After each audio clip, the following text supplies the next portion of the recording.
bendiga, amado pueblo de Dios, y usted que se está conectando, ya sea a través de radio, televisión, internet o aquí en la iglesia local. Les saluda como siempre su pastor evangelista Luis Mario Ruiz de la iglesia Centro Cristiano Fuego Santo, desde la hermosa ciudad de Hanford, en California, la ciudad deseada, no desamparada. Estamos en la serie Enseñanzas Bíblicas de Poder. Y hoy vamos a descubrir las 4 generaciones en los proverbios. Y si ha traído su Biblia, ábrala por favor a Eclesiastés. Váyase al capítulo 1, verso 4. La palabra se va a leer en el nombre del Padre, del Hijo y del Espíritu Santo. Generación va y generación viene, mas la tierra siempre permanece. Esta palabra que acabamos de leer en Eclesiastés es tan real como que el hombre ha existido siempre de generación en generación. Pero más que haber existido el hombre, hay alguien que nosotros debemos de recordar que va a permanecer para siempre, como lo dice su palabra en Salmo 119, 90. Dice su palabra: generación en generación es tu fidelidad. Yo le quiero decir que hoy vamos a hablar de generaciones. Diga conmigo, generaciones. Y hoy le voy a dar la definición de lo que dice el diccionario acerca de generación, y también le voy a dar la definición de lo que dice la palabra de Dios en cuanto a la generación. Según el diccionario de la Real Academia Española, generación significa una sucesión o serie de antecedentes o descendientes en línea recta. Quiere decir que va a haber uno tras otro. Esa es una generación. También es un grupo de personas que nacieron años o décadas atrás con los mismos gustos, propósitos y sentidos. Eso es una generación. Pero ¿qué significa generación en la Biblia? La palabra generación viene de la raíz hebrea dor, y significa círculo. Y cuando nosotros hablamos de un círculo, estamos hablando de un grupo de personas que están en un entorno, y es muy parecido a lo que nosotros definimos como generación. Ahora bien, cuando nosotros vemos en la palabra de Dios qué es generación, la Biblia la divide en 2 partes fundamentales: la generación de los impíos, que vamos a ver hoy que son 4 diferentes, y la generación de los justos, que solamente es uno. Así de que váyase conmigo a la palabra de Dios en Mateo 17:17. Cristo, cuando estuvo aquí en la tierra, tuvo que lidiar con esta generación de impíos, la generación de los malvados. Y Cristo tuvo que exhortarlos de una manera que Él se enoja, a grado tal que les dice: respondiendo Jesús dijo: oh generación incrédula y perversa. Es una definición muy fuerte para un grupo de personas. ¿Hasta cuándo he de estar con vosotros? ¿Hasta cuándo los he de soportar? Traédmelo acá. Significa que no creían aún cuando habían visto los milagros, aún cuando habían oído la palabra. La palabra del Señor me define aquí que Cristo, escuche bien, describió la primera parte de las generaciones en la Biblia: una generación perversa y malvada. Es la generación de los malos. Pero también está la otra generación, que es la generación de los justos. Váyase a Salmos 14, verso 4 y 5. Yo deseo que usted detenga en su mente y en su corazón esta división que la Biblia hace en cuanto a la generación. Amén. Ahora vamos a hablar de la generación de los justos. Salmo 14, del 4 al 5. Y aquí hay una pregunta. ¿No tiene discernimiento todos los que hacen iniquidad, que devoran a mi pueblo como si comiesen pan, y a Jehová no invocan? ¿De qué generación está hablando aquí? De la generación impía y malvada, perversa. Pero ¿qué dice el verso 5? Ellos temblarán de espanto, porque Dios, dígalo conmigo, está con la generación de los justos. ¿Cuánto queremos estar en esa generación? ¿Cuánto decimos que somos la generación de los justos? Y eso es lo que nosotros debemos de tener. Pero vamos a definir, hermanos, hoy que la Biblia toma tiempo para explicar detalladamente qué es esta generación de los malos, de los, ¿verdad?, malvados. Y deseo que se vaya, por favor, a el libro de Proverbios, capítulo número 30. En ese capítulo hay versículos que definen claramente la condición de esta generación.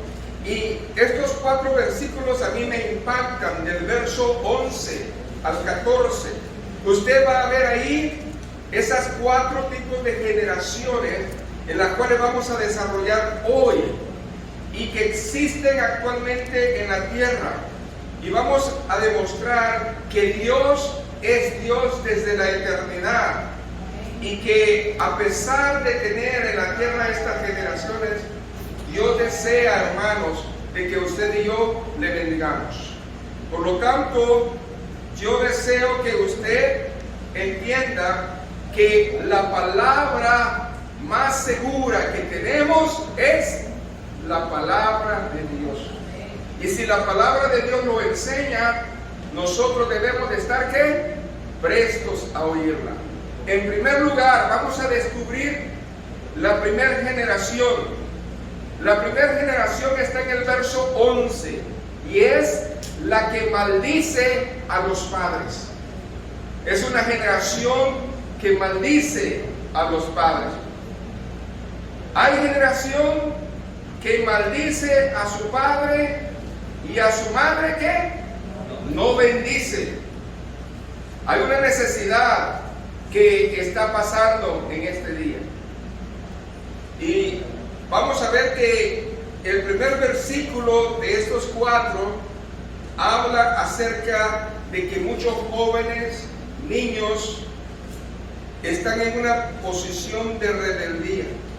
No están escuchando la voz de Dios, están escuchando sus propias voces, aquellas que han aprendido en muchos canales, como lo son la internet, los juegos de azar, las situaciones de Ouija y tanta otra cosa. Esto es triste porque esa rebeldía la tienen a flor de piel. Y esto va a provocar tarde o temprano en su vida lo que nosotros llamamos muerte espiritual. Pero no solamente muerte espiritual, también la muerte física. ¿Por qué? Porque el hombre rebelde no escucha consejo y se pierde. Así de que son individuos que no aman, no respetan, no honran al Padre, no honran a Dios, ni bendicen al hombre que los engendró, ni a la mujer que los concibió y dio a luz. ¿Usted conoce a alguien así? ¿Usted conoce a alguien así? ¿O acaso usted ha sido así? ¿Acaso usted ha sido uno de esos?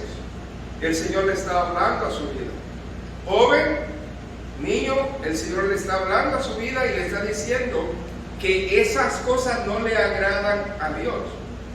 Cuando nosotros vemos la Biblia, vemos un mandamiento con promesa. El pueblo de Israel aprendió de que eso era importante para Dios. Váyase a Éxodo 20:12. Cuando nosotros hablamos acerca de que Israel, Dios le dio un mandamiento con promesa, era específicamente porque era necesario que entendiera el niño y el joven a saber honrar a sus padres. Y dice la palabra: honra a tu padre y a tu madre para que tus días, escuche bien, se alarguen en la tierra que Jehová tu Dios te da. Hay un mandamiento con promesa. Si usted honra a sus padres, Dios le va a dar largura de días. Es un mandamiento que si usted lo hace, en otras palabras, si usted obedece, Dios está, amén, dando su palabra que usted va a vivir más días. Pero también cuando revisamos el Nuevo Testamento, el apóstol Pablo a la iglesia de los Efesios lo volvió a repetir. Y si usted va como punto de referencia a Efesios capítulo 6, verso 2 al verso 4, vamos a ver este mismo mandamiento con promesa. ¿Por qué es importante que nosotros tomemos el consejo? Porque esta es una generación que existe en este día. Hay muchos hijos rebeldes, muchos hijos que no respetan a sus padres. Y la palabra dice: honra a tu padre y a tu madre, que es el primer mandamiento con promesa, para que te vaya bien y sea de larga vida sobre la tierra. Pero también exhorta a los padres, escuche bien, a que sean ellos misericordiosos y sabios en cuanto a educar con sabiduría a los hijos. Y dice la palabra de Dios, el verso 4: y vosotros padres, no provoquéis a ir a vuestros hijos, sino criadlos con disciplina y amonestación del Señor. Primer principio de gloria, para que nuestros hijos estén sin rebeldía. Usted tiene que aplicar dos conceptos bíblicos. El primero, que es, hermanos, lo que nosotros llamamos disciplina. La disciplina no es castigo.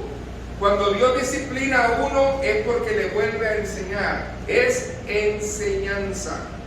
Así de que si a usted lo disciplinan, a usted le están enseñando cómo hacer las cosas. Se pasó un alto, le dieron un ticket. ¿Por qué se lo dieron? Porque usted no respetó la ley y lo vuelven a reenseñar. En otras palabras, usted tiene que volver a respetar la ley para que no vuelva a agarrar otra infracción. Segundo lugar, la amonestación de Dios es exhortación. Y la exhortación es más que una enseñanza. Es, hermanos, meditar su palabra en amor. Unos estudian por pasar, otros estudian para aprender. Yo no sé qué clase de cristiano es usted. Usted puede leer la palabra, pero muchos meditamos la palabra. Ven que es una gran diferencia. Si a nuestros hijos les enseñamos, no, hermanos, a leer la palabra, sino a meditar la palabra, van a tener su palabra en su corazón. Y eso es algo importante. Por eso, si nosotros nos vamos a la ley decía algo tremendo. Si usted, escuche lo que dice la ley, Éxodo 21:17. El que maldijere a su padre o a su madre morirá. Imagínense en el tiempo de la ley, aquel que maldijera a su madre o a su padre era digno de muerte. Hoy nosotros no estamos en la ley. Nosotros los padres no estamos, hermanos, cada vez que un hijo se porta mal, deseándole la muerte, ni diciendo que se van a morir. ¿Por qué? Porque ya la bendición es diferente. Por eso, cuando meditamos la palabra, esto sí quiero que lo lea. Proverbios 30:17. ¡Qué tremendo lo que dice la palabra! Escuche bien lo que dice. El ojo que escarnece a su padre y menosprecia la enseñanza de su madre, los cuerpos de la cañada los saquen y lo devoren los hijos del águila. En otras palabras, esta es una alegoría en la cual está diciendo que ante Dios, la ley que dio Él, no es aceptable que usted sea irrespetuoso con sus padres. Necesita usted amar a sus padres. Pero usted me dirá, pastor, yo no maldigo a mis padres, ni mucho menos les estoy deseando la muerte. Pero ¿qué dice la palabra de Dios? Proverbios 20:20. Al que maldice a su padre o a su madre, se le apagará su lámpara en oscuridad tenebrosa. En otras palabras, tus días en la tierra van a ser cortos. No lo digo yo, la palabra de Dios lo dice. Si nosotros tenemos esa tendencia, nuestros días aquí en la tierra van a ser cortos. Hoy en día hay muchas fotos que publican de hijos e hijas levantándole la mano para golpear a sus padres. Hay ira en nuestros hijos, hay odio en nuestros hijos, hay algo que no pueden controlar, y es esa ira que ha venido producto de su desobediencia y de la rebeldía. Pero si nosotros vemos más claramente la palabra, Proverbios está hermoso. Capítulo 17, verso 25 dice: el hijo necio es pesadumbre de su padre y amargura a la que lo dio a luz. Usted entristece a su padre como a su madre. Y Dios lo dice claramente. Ahora bien, alguien me puede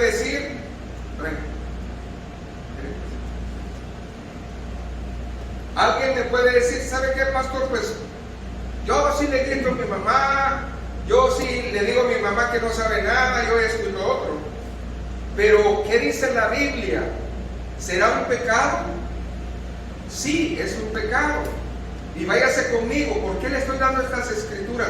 Porque hoy estamos aprendiendo, hermanos, que esta generación existe. Primera de Corintios 6, del 9 al 10. Vamos a ver si en esta lista existen los hijos rebeldes o no. Vamos a ver si Dios aprueba o desaprueba a estas generaciones. Dice la palabra: ¿no sabéis que los injustos, un hijo rebelde es injusto, no heredarán el reino de Dios? No erréis, ni los fornicarios, ni los idólatras, ni los adúlteros, ni los afeminados, ni los que se echan con varones. Verso 10: ni los ladrones, ni los ávaros, ni los borrachos. Aquí viene la rebeldía de los hijos. Díganlo conmigo: ni los maldicientes. Yo nomás le echo maldiciones a mi madre o a mi padre. Eso es un pecado grave delante de Dios. Ni los estafadores. ¿Qué dice ahí? Heredarán el reino de Dios. Si usted es un hijo rebelde, necesita pensar otra vez acerca de lo que Dios dice de la primera, ¿qué? Bendición con promesa. Hay una bendición con promesa, ¿verdad? Que hay que honrar a los padres para que tengamos, ¿qué? larga vida. Gloria a Jesús. La segunda generación, no me pierda Proverbios 30. La segunda generación está en el verso 12 y es la generación de la limpia opinión propia. Verso 12 dice: hay generación limpia en su propia opinión, si bien no se han limpiado de su inmundicia. ¿Cuántas personas usted les puede predicar y le dicen: yo te respeto, pero yo estoy bien? Punto. Yo no necesito que tú me digas nada. Son personas que se creen, ¿con qué, hermanos? Con limpia opinión de la vida. Y son los que dicen y alegan que tienen que ser respetados y aceptados tal como son. ¿Ha oído eso usted? Ahorita usted no se puede levantar a predicarle a una persona que dice que tiene una limpia opinión de sí mismo. Y la mejor manera, hermanos, de ver esto, lo vamos a ir procesando, porque es interesante esto, hermanos. Amén.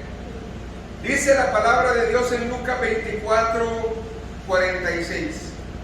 Y les dijo: así está escrito, y así fue necesario que el Cristo padeciese y resucitase de los muertos al tercer día. ¿Y qué dice el verso 47? ¿Qué es lo importante? Y que se predicara, escuche bien, en su nombre el arrepentimiento y el perdón de pecado a todas las naciones, comenzando desde Jerusalén. Hoy en día hay en muchos países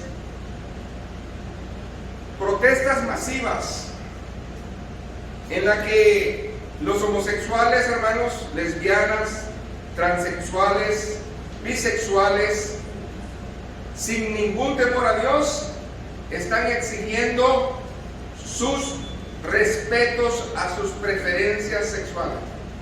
En ley. Han hecho de sus preferencias ley. Y si usted los juzga, ellos exigen respeto. Ahora, ¿qué dijo Cristo? Que se predicara en su nombre en todas las naciones el perdón de pecados y el arrepentimiento. Ahora bien, vivimos en medio de esta generación con llagas de pecado, que cuando le hacen ver su pecado, inmediatamente saltan y juzgan el pecado. Ahora, el mejor ejemplo que yo le voy a poner está en Génesis, capítulo 19. Quiero que se remonte al tiempo de Sodoma y Gomorra, al tiempo de la visitación de los ángeles a la casa de Lot. Esto es importante que nosotros veamos las palabras, y estas palabras son las que repiten ellos para hacerse sentir. Por favor, lea el verso 4 y 5, Génesis 19, el verso 4 y el 5. La Biblia dice de que vinieron los ángeles por la insistente petición de ¿quién? De la oración de ¿quién? De Lot. Y se quedaron en su casa porque Lot insistió tanto. Pero dice que había mucho pecado en ese lugar y que tanto los hombres como los jóvenes no se saciaban con estar con alguien de su sexo opuesto. Deseaban su propio sexo.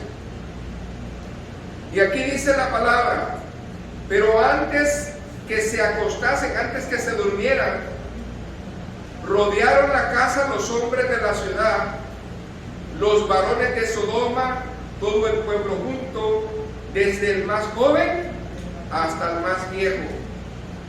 Y llamaron a Lot y le dijeron: ¿dónde están los varones que vinieron a ti esta noche? Sácalos. ¿Para qué? Los conozcamos. La palabra en hebreo conocer significa relaciones, estar en una relación sexual. Lo más indignante de todo esto, hermanos, es que Lot comenzó a hablarles y hizo algo tremendo. El verso 6 dice: entonces Lot salió a ellos a la puerta y cerró la puerta tras sí y dijo: os ruego, hermanos míos, que no hagáis tal maldad. He aquí ahora yo tengo 2 hijas que no han conocido varón. Os las sacaré afuera y haced de ellas como bien os pareciere. Solamente que a estos varones no hagáis nada, pues que vinieron a la sombra ¿de qué? De mi pecado. Escuche bien el verso número 9. El verso número 9 está diciendo esto: ha venido un extranjero. ¿Quién era ese extranjero? Lot. ¿Okay? Lo consideraban no sus hermanos, un extranjero. Pero lo más importante es lo que dice la pregunta: ¿y habrá de erguirse en juez? Ahora te haremos más mal que a ellos. Y hacían gran violencia al varón, a Lot, y se acercaron para romper la puerta. La pregunta que los hombres de Sodoma le hicieron a Lot fue esta: ¿y habrá de erguirse el juez? Significa: te levantarás tú como juez contra nosotros. En otras palabras, cuando usted habla del Evangelio, les predica el perdón y el arrepentimiento, lo primero que dicen ellos es: ¿tú quién eres para juzgar mi vida? La misma pregunta de los hombres de Sodoma es la misma pregunta que esta generación hace a un hijo de Dios. Si se fijan, ¿tú quién eres para venir a juzgarme a mí? Parece ser que tenemos las manos atadas, hermano. Pero tristemente, dice la palabra del Señor en Proverbios 9:7: el que corrige al escarnecedor se acarrea afrenta. El que reprende al impío se atrae mancha. Pero es importante que sepamos las herramientas que usan estas generaciones para que nosotros podamos hablar con mucho entendimiento. Ellos se han levantado con esa bandera: ¿quién es usted? ¿Quién es Dios? ¿Quién es la Biblia para juzgar mi vida? Bueno, esta es una parte de esa generación que piensa de esa manera. Luego, vámonos a Isaías 5, 20 y 21. Ahora sí, cuando nosotros hablamos aquí de la palabra del Señor, tenemos que irnos a Isaías, porque nosotros sabemos que muchas personas le dicen a lo bueno malo y a lo malo bueno.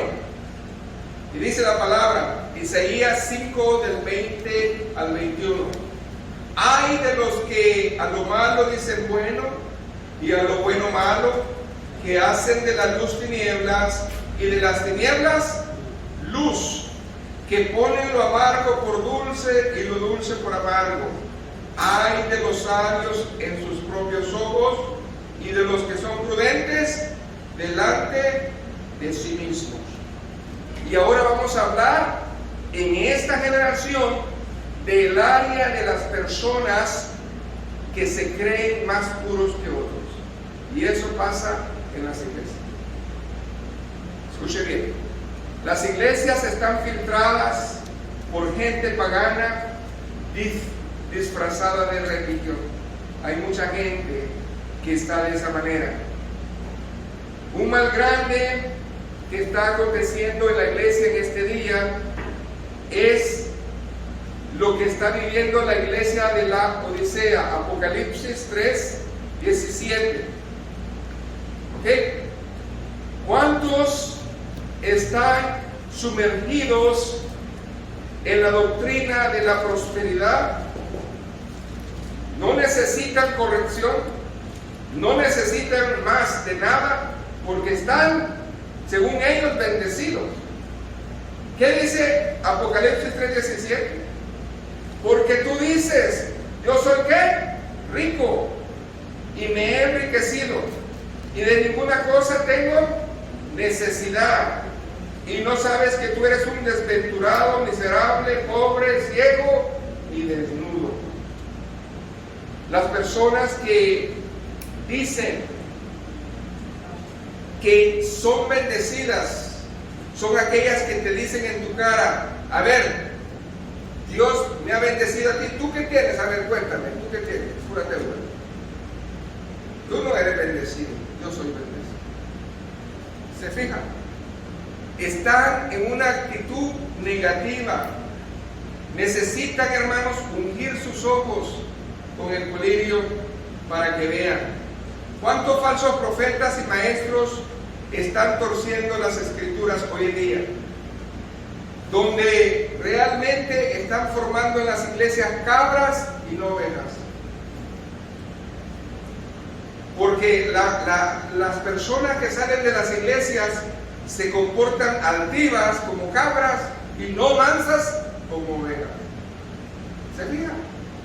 Más parece que quién sabe qué les predican, pero cuando salen afuera ven a su prójimo de lejos. Ven como que ellos son lo único que Dios habla, piensa y da. No existe nadie más. Y eso es triste. Por eso, 2 Timoteo 4:3 dice, porque vendrá tiempo cuando no sufrirán la sana doctrina, sino que teniendo comezón de oír, se van a amontonar mega iglesias. Amén.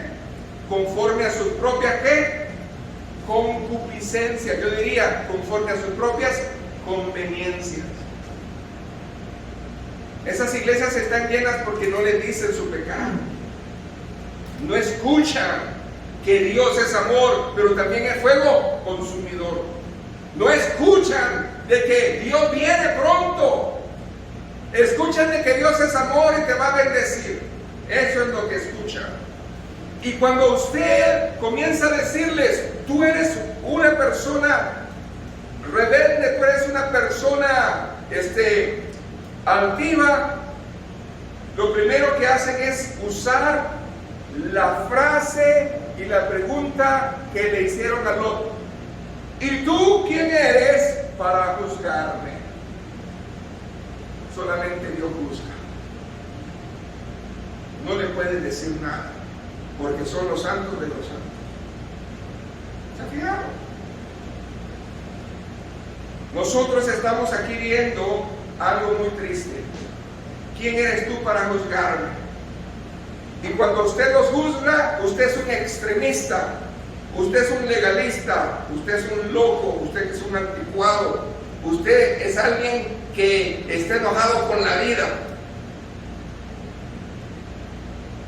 Cuando usted va a un religioso, lo primero que el religioso le dice es, todos somos hijos de Dios, no nomás tú.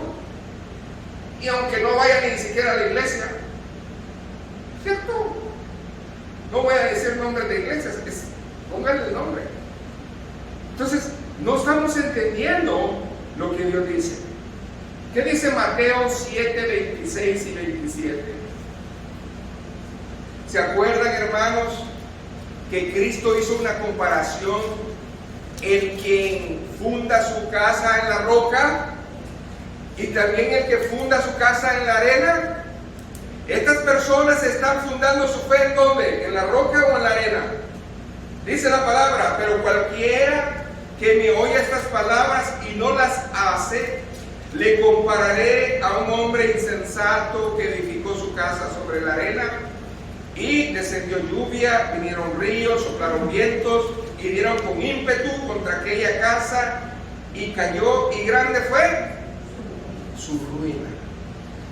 Sí, podrán tener prestigio, sí, podrán tener comodidad, pero cuando viene una crisis, todo se cae, porque su fe nunca estuvo cimentada en el Señor. Así de que, ¿sabía usted de que estas mega iglesias dan estudios, promueven libros, donde les enseñan a sus oyentes a no te dejes, no dejes que te juzguen, no dejes que te digan nada? Tú eres un elegido, tú eres un ungido. Ellos no, ellos son pobres, ellos no sirven.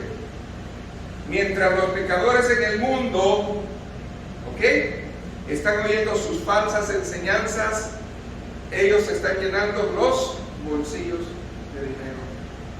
Por eso Oseas 4:6 dice: mi pueblo fue destruido porque le faltó conocimiento. Cuando nosotros nos falta el conocimiento de Dios, a todo le decimos amén, a todo le decimos sí, porque no hemos entendido. Por eso el Evangelio de Juan dice, Juan 8:32, y conoceráis, díganlo, y conoceráis, y la verdad os hará libres. Amén. Es la única manera que nosotros podemos librarnos de esa generación. Viene la tercera generación, Proverbios 30, verso 13. La generación de los ojos altivos. ¿Usted conoce personas así? Dice la palabra: hay generación cuyos ojos son altivos y cuyos párpados están levantados en alto. ¿Ha visto personas que lo ven a uno así, como Dios a los conejos chiquitos y orejones? Lo ven a uno de menos. Pero hasta la cara frunce, ¿verdad? O sea, cuidado. ¿Qué dice Dios acerca de los orgullosos, de los soberbios? No van a heredar el reino de los cielos. Amén. ¿Qué dice Gálatas 6:3? Porque el que se cree ser algo, no siendo nada, a sí mismo se engaña. Ay, ahí te hablaron, ¿verdad? Ahí te hablaron. Aquel que se cree ser algo sin ser nada, a sí mismo se engaña. Dime de qué presumes y te diré de qué careces. ¿Sí o no? Si usted presume de que tiene un carro del año, es porque usted nunca ha tenido nada. Amén. O sea, si usted me presume sus carencias, yo voy a saber quién es. Hay que tener cuidado, hermanos. Gloria a Dios. ¿La vanagloria es pecado delante de Dios? Sí, es pecado. Salmo 14:1 dice el necio en su corazón: no hay Dios. Se han corrompido, hacen obras abominables, no hay quien haga el bien. Hay gente que no le importa.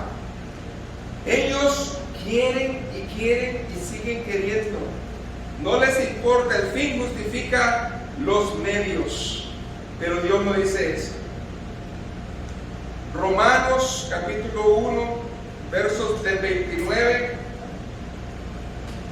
al 32 dice: estando atestados de toda injusticia, fornicación, perversidad, avaricia, maldad, están llenos de envidia, homicidios, contiendas, engaños, malignidades, murmuradores, detractores, aborrecedores de Dios, injuriosos, soberbios, altivos, inventores de males, desobedientes a los padres. Aquí está el resumen, ¿verdad? Este es el mini resumen de Proverbios 30, del 11 al 14. Necios, desleales, sin afecto natural, implacables, sin misericordias, quienes habiendo entendido el juicio de Dios, escuchen bien, no está hablando de un pueblo desconocido, está hablando de alguien que conoce. Que los que practican tales cosas son dignos ¿de qué? De muerte. No solo lo hacen, sino que también se complacen con los que la practican. Ahora bien, si yo tengo todas estas escrituras, tengo que abrir los ojos y examinarme y decirme, Señor, ¿estaré yo haciendo eso? Y si lo estoy haciendo, es un pecado, hermano. Debemos de evitar. Segunda de Timoteo 3, del 1 al 5, preciosa escritura. También deben de saber esto: en los postreros días vendrán tiempos peligrosos, porque habrán hombres amadores de sí mismos, ávaros, vanagloriosos, soberbios, blasfemos, desobedientes a los padres, ingratos, impíos, sin afecto natural, implacables, calumniadores, intemperantes, crueles, aborrecedores de lo bueno, traidores, impetuosos, infatuados, amadores de los deleites más que de Dios, que tendrán apariencia de piedad. ¿Y qué tenemos que hacer? Pero negarán la eficacia de ella. A ellos evita. Si usted conoce a alguien así, no es buena compañía. Aléjese de esa persona porque no es bueno. Un líder ateo hace poco se levanta con un cartel, escuche bien, y con un mensaje blasfemo en inglés que decía: "If Jesus returns, kill him again." Si Cristo vuelve otra vez, lo volvemos a matar. Imagínense. Si Jesucristo viene otra vez, lo volvemos a matar. Imagínense, hermanos. Hace algunos años se levantó una campaña en Inglaterra, Estados Unidos y Brasil, en la cual decían lo siguiente: a lo mejor Dios no existe, vive tu vida como quieras.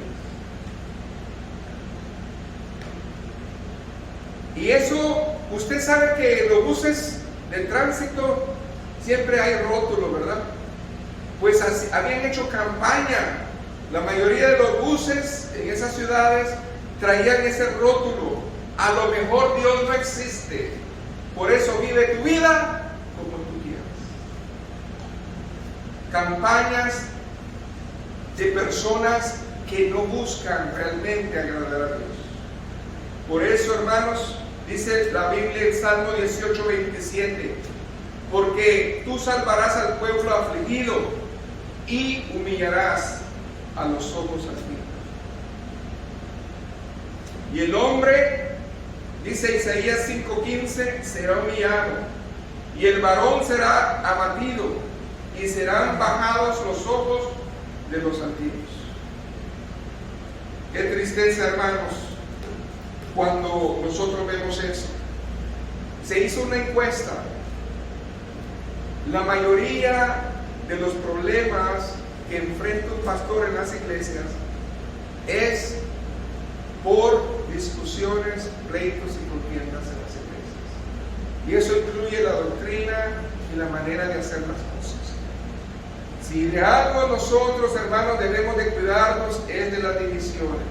Debemos nosotros, hermanos, de tratar de manejar con amor las cosas. Y si en algo hemos fallado, hablemos. Amén.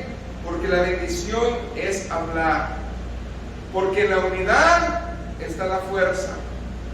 Y dice la palabra en Proverbios 21:4 que la altivez de ojos y orgullo de corazón y pensamientos de impíos son pecado. Así que no podemos nosotros vivir de esa manera. La comunión es algo, hermanos, para unir, no para desunir. Pero a veces en el cuerpo del Señor hay ojos altivos, hay personas que dividen, hay personas que no caminan, hay personas que no quieren caminar. Y dice aquí la palabra: pero el anunciarnos esto que sigue, no os alabo, porque no os congregáis para lo mejor, sino para lo peor.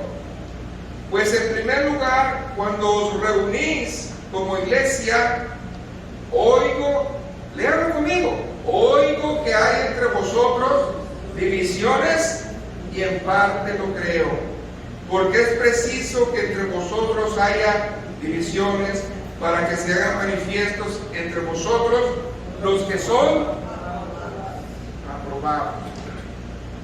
Cuando pues os reunís vosotros, esto no es comer la cena del Señor, porque el comer cada uno se adelanta a tomar su propia cena, y uno tiene hambre y otro se embriaga. Pues ¿qué? ¿No tenéis casa en que comáis o bebáis, o menospreciáis la iglesia de Dios y avergonzáis lo que no tiene nada? ¿Qué os diré? ¿Os alabaré? ¿Qué dice ahí? En esto no os alabo.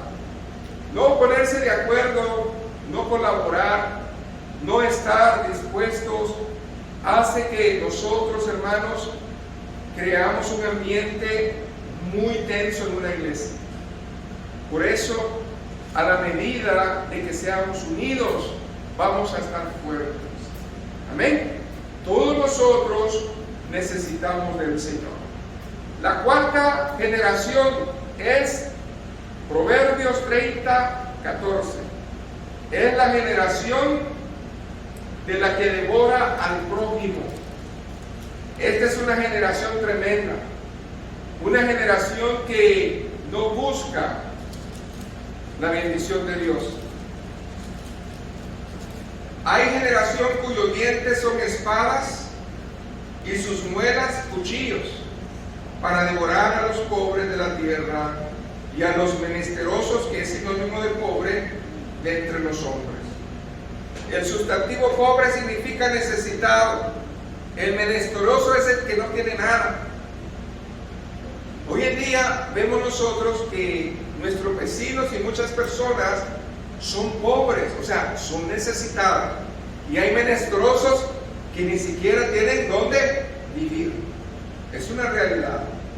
Usted lo puede ver en las calles de Los Ángeles, en las calles de Houston y en muchos lugares donde hay carpas, el Fresno, donde hay carpas, donde hay gente ahorita que está sufriendo. Ahora bien, siempre debemos de recordar lo que Cristo dijo. Marcos 14:7, ¿se acuerdan? Siempre tendréis a los pobres entre vosotros, y cuando queráis les podéis hacer el bien, pero a mí no siempre me tendréis. Cristo dijo de que en todas las generaciones iban a haber pobres. Pobre es un necesitado. Yo puedo ser un pobre. Si yo ahorita tengo una necesidad, yo soy pobre. Amén. Menesteroso es aquel que no tiene ni lo básico. Entonces, gloria a Dios que no somos menesterosos. Amén. Usted y yo podemos ser pobres, desnudos, desvalidos espiritualmente. Y también podemos ser pobres porque somos necesitados. Pero lo que quiere decir aquí el Señor es que nosotros debemos de aprender a la primera etapa que descubrimos de las familias. ¿Se acuerdan de la primera etapa de la familia? La etapa de la bendición. ¿Se acuerdan? Cuando Dios nos bendice, ¿qué tenemos que hacer? Tenemos que recordarnos de la ley de la siembra y la cosecha y ser unos buenos administradores para bendecir. Si no hacemos eso, muy difícilmente vamos nosotros a encontrar pobres y menesterosos. Usted nunca ayuda al pobre ni al menesteroso porque siempre usted no tiene dinero, y no es que no tenga, sino que lo gasta en lo que no debe, y eso es pecado. Amén. Eso es lo que está hablando aquí la palabra del Señor. Proverbios 19:17 dice: a Jehová presta el que da al pobre, y el bien que ha hecho se lo devolverá a pagar. Si usted ayuda a un pobre que es un necesitado, le está prestando al Señor. Y el Señor no paga ¿con qué? Con dólar ni con euro. Él paga con su moneda, hermano. Amén. Si usted va a bendecir a alguien, si usted va a ayudar a alguien, hágalo de corazón. No se fije. Que no le duela, si no, no lo haga. Por eso Cristo dijo: a los pobres siempre lo tendrás, pero es voluntario. Que si lo vas a hacer, lo hagas de corazón. No se acuerde. Hay una ley que dio Jehová a los israelitas, que cuando prestaran al forastero, fueran justos en el interés, que no se agandañen. Es lo que dice. Ahora bien, hay muchos que viven literalmente esto. Los dientes y las muelas son representadas por las injusticias. Hoy en día, las personas que no tienen buen crédito, hay muchos prestamistas que les prestan con intereses abusivos, que los dejan, hermanos, temblando. Usted ha visto en los talleres, ha visto en las mueblerías, ha visto en muchos lugares que dice: no necesita crédito. ¿Se ha visto eso? Le prestan sin crédito. Pues esos son estos que tienen, hermanos, los dientes y las muelas listas para comerlo. Hay compañías de esas que le dicen: te voy a dar dinero y tienes que pagar todo en 90 días. Y si no lo pagas, vas a tener que pagar el doble de tu deuda. Eso es justo. Entonces, estamos hablando de personas así. Hay que orar, hermanos, para que Dios nos bendiga y no caer en esas trampas. Amén. Porque no es sabio ni es justo.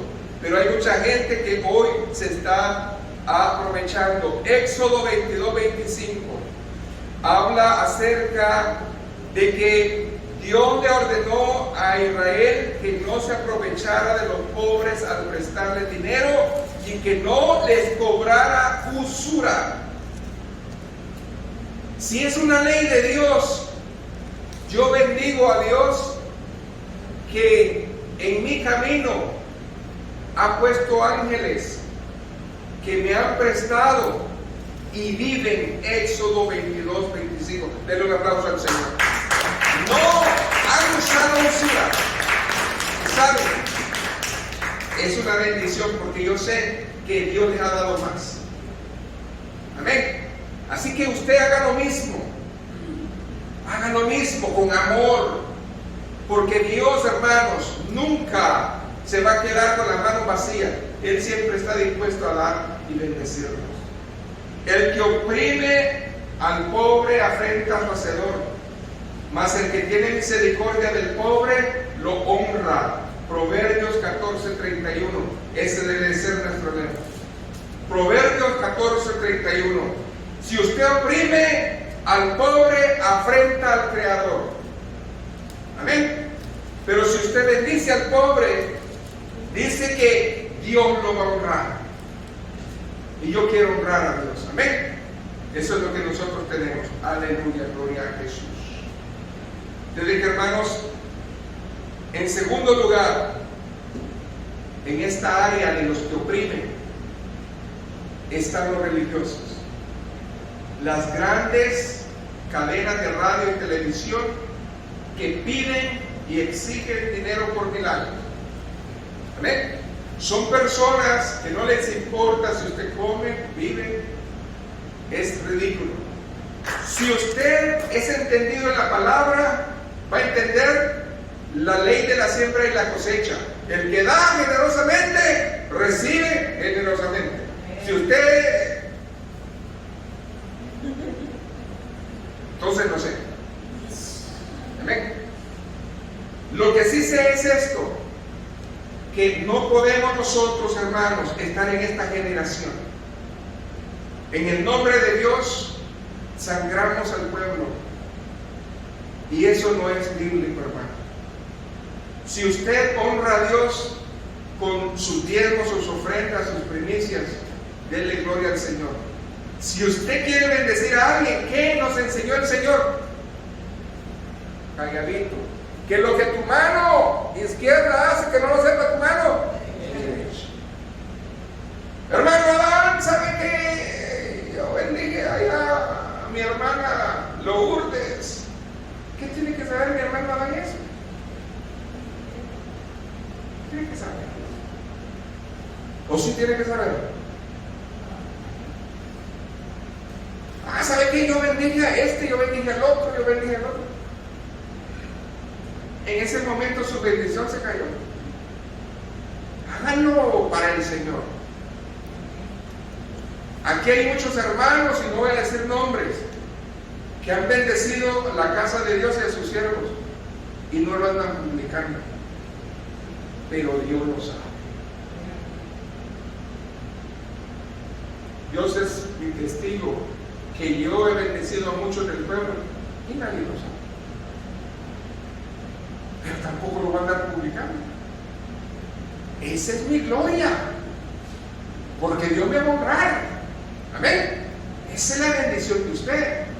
Pero no caigamos en eso. Primera de Timoteo 6, 3 y 5. Hermana, ahorita, léalo. Segunda de Pedro 2, 3 y 4, hermana Hilda, léalo. Yo quiero que ustedes lean esto, porque es importante. Si usted le agrega la palabra a su conveniencia, ahí está. Léalo en su casa. Le vuelvo a repetir la cita. ¿Ok? Primera de Timoteo 6, 3 al 5. El que le añada a la palabra para acomodarla a sus vanas enseñanzas, no es bíblico, hermano. Hay necesidad en su casa, usted y yo lo sabemos. No necesito yo decirle, hermano. Amén. Una cosa es que haya necesidad en su casa y que todos caminemos, y otra cosa es abusar. Dios no nos manda a abusar. Es muy importante. ¿Qué más dice la palabra de Dios? Aunque la palabra de Dios nos enseña que debemos vivir sin avaricia y contentos con los que tenemos, debemos de vivir. Hebreos ¿qué? 13:5. ¿Es lo que le dije? No, segunda de Pedro. Segunda de Pedro 2, 3 y... Amén. Léale. Segunda de Pedro 2, del 3 al 4. Y por avaricia harán mercadería de vosotros con palabras fingidas sobre gastar el grano de largo tiempo. La condenación no se trata y su perdición no se duerme. Porque si Dios no perdonó a los ángeles que pecaron, sino que arrojándolos al infierno los entregó a prisiones de oscuridad para ser reservados al juicio. Escuche bien, hermano, con todo temor y temblor. Usted ha visto programas en donde la gente va y tira el dinero y apúrese, faltan 2 minutos, faltan 3 minutos, y la gente ahí va y casi se cae. El quien hace mercadería el quien está usando al Señor, que es santo, para hacer sus concupiscencias. Bien clara la palabra dice que su salvación está, pero claramente perdida. ¿Se acuerdan de Bar Jesús? ¿Quién era Bar Jesús? Le dijo a Pedro: ¡hey! Yo quiero lo que tú tienes. Yo te doy dinero para que me des el imponer hermanos y que venga el Espíritu Santo. Que tu dinero y tú perezcan contigo, le digo. ¿O no le digo? Mejor arrepiéntete y pídele al Señor misericordia por tu alma. Hermanos, escape por su vida. Aquel que le diga que Dios necesita dinero para hacerle una oración o un milagro, eso es mentira del diablo. Si su corazón está agradecido con Dios un día, usted hágalo. Punto. Pero Dios no nos puso precio para la salvación. Y el siervo que ama a Dios por amor se ve. Por sus frutos, ¿qué dice? Hay siervos que si no les pagan no predican, hermano. No, ni mucho menos corren una iglesia. Dele gracias a Dios. Dele gracias a Dios. Yo le doy gracias a Dios por este pueblo que Dios nos ha dado. Porque es un pueblo fiel a Dios, fiel a Él. Porque el que bendice a sus siervos es Dios. Pero usted primeramente bendijo a su casa. Dele un aplauso al Señor. Usted le ha creído al Señor. Nadie más. Dos poderosas escrituras para refutar aquel que dice que la prosperidad es la única doctrina del mundo. Mentira del diablo, ahí está todo. Hebreos 13, verso 5, ¿qué dice? Amén. A ver, hermana Isla, rapidito si lo tienen.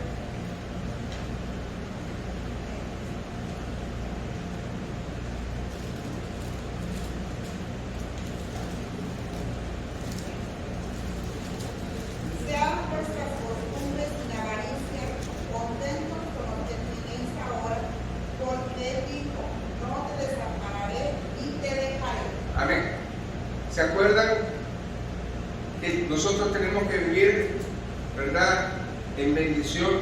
Ahora, en este grupo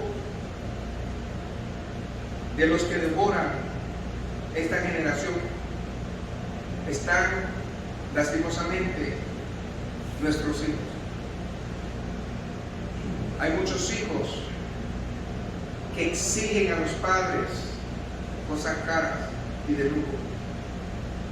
Hay hijos que no les importa, ellos quieren andar bien, vestir bien, tener el celular del año, estar bien, no les importa si el papá o la mamá tienen que trabajar 2, 3 trabajos, ellos quieren lo que quieren. Eso es pecado. Eso es pecado.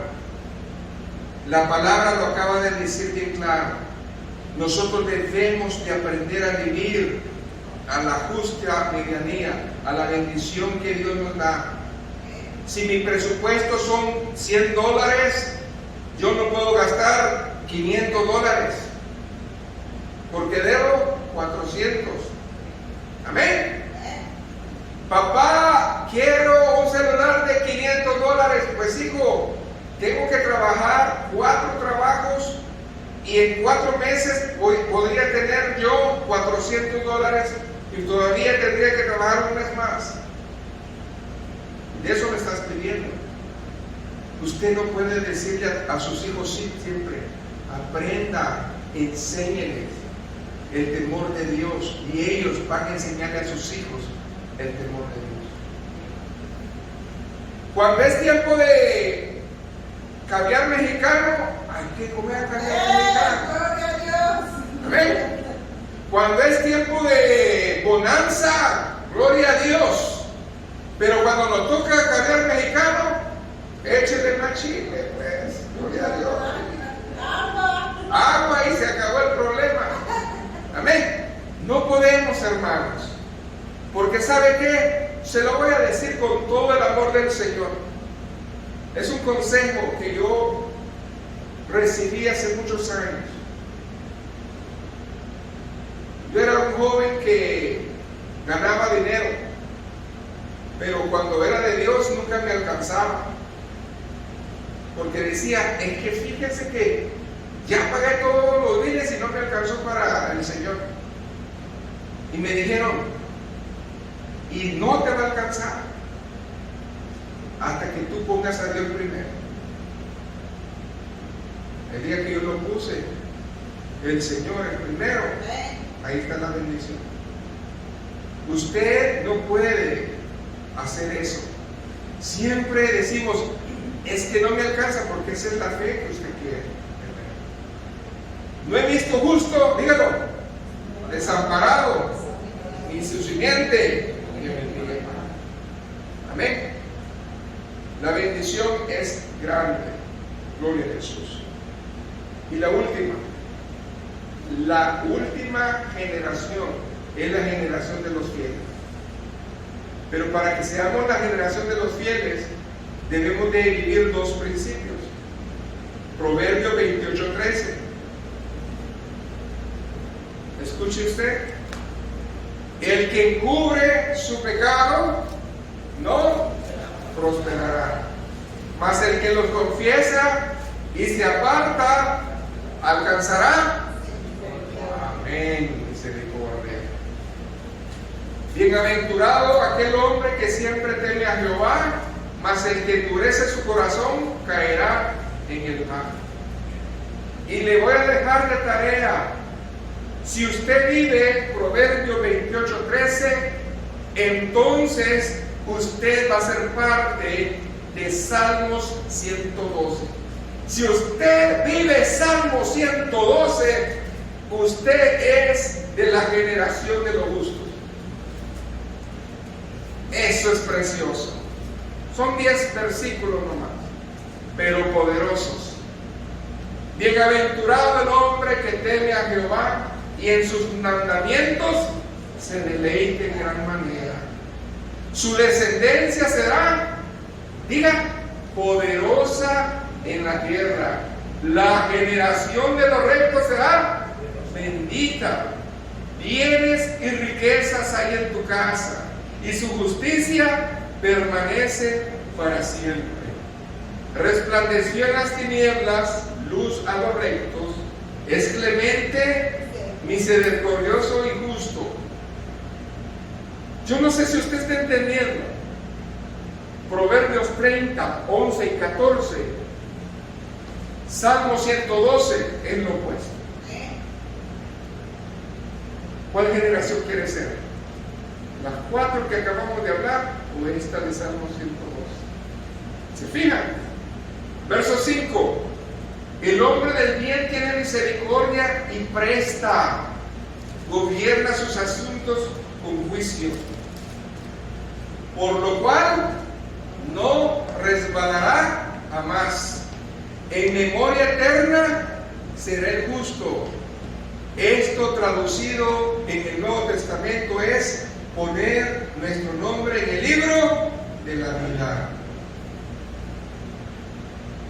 La generación de los justos, el nombre va a ser escrito en gloria eternamente, dice. No tendrá temor de malas noticias. Proverbios 31. Amén. La mujer virtuosa, ¿se acuerdan? Pero aquí el varón, la familia no va a tener temor de malas noticias. Su corazón está firme, confiando en Jehová. Asegurado está su corazón, no temerá hasta que vea en sus enemigos su deseo. Reparte, da a los pobres, su justicia permanece de vez en cuando para siempre. Su poder será exaltado en gloria. Lo verá el impío y se va a irritar. Crujirá los dientes y se consumirá. el deseo de los impíos perecerá. Aleluya. Yo me levanto, puesto de pie, y me paro en esta palabra. Salmo 112 para mi vida y mis generaciones. Señor, tú me has abierto los ojos en esta hermosa mañana y tú me has venido a dar la instrucción que necesito. Si yo estoy pecando, viviendo o siendo parte de estas 4 generaciones que no agradan a ti, te pido perdón. Pero si yo puedo, Señor, vivir Proverbios 28:13, el que encubre su pecado no prosperará, mas el que los confiesa y se aparta alcanzará misericordias. Y si yo puedo vivir Salmo 102, voy a poder estar delante de ti, Señor. Ese es mi deseo en esta hora, que seamos bendecidos delante de ti. Que nuestras generaciones caminen conforme a tu palabra. En el nombre de Jesús. Amén y amén. Que el Señor me los bendiga.